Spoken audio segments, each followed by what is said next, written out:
Robot হবে সন্তানের মা? না, এটা কোনো সাইফাই সিনেমার চিত্রনাট্য নয়।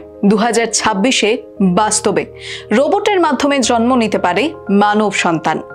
কিছু বছর আগেও টেস্ট টিউব বেবি শুনলে লোকজন অবাক হতো, আর আজ আমরা এমন এক প্রযুক্তি নিয়ে কথা বলছি যা সম্পূর্ণরূপে বদলে দিতে পারে আমাদের গর্ভধারণের ধারণাকে। চীনের গবেষকরা এমন এক বিশেষ রোবট তৈরি করছে যার কাজ শুধু সহায়ক নয়, গর্ভধারণ থেকে সন্তান প্রসব পর্যন্ত সম্পূর্ণ প্রক্রিয়াটা একাই সম্পন্ন করবে এই রোবোটিক মা। এই রোবটের ভেতরে থাকবে এক কৃত্রিম ইউটেরাস, যা হুবহু মানুষের ইউটেরাসের মতো। ভ্রূণকে পুষ্টি দেবে টিউবের মাধ্যমে।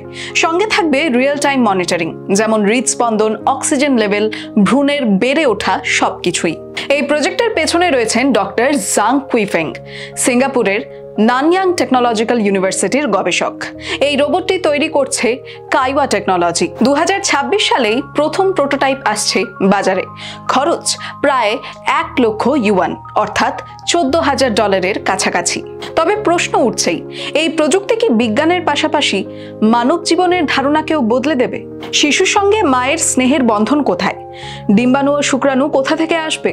শিশুর মানসিক বিকাশে কি প্রভাব পড়বে? তবে এর সূত্রপাত কিন্তু আজকের নয়। 2017-তেই গবেষকরা একটা প্রিম্যাচিওর ভেড়ার বাচ্চাকে কৃত্রিম বায়োব্যাগে সফলভাবে বড় করেছিলেন। বলা যায় আজকের এই গবেষণা সেই অভিযাত্রার পরবর্তী পদক্ষেপ।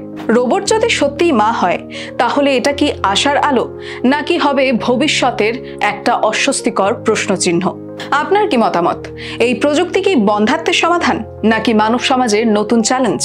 কমেন্টে জানান, আলোচনা চলুক। The wall news.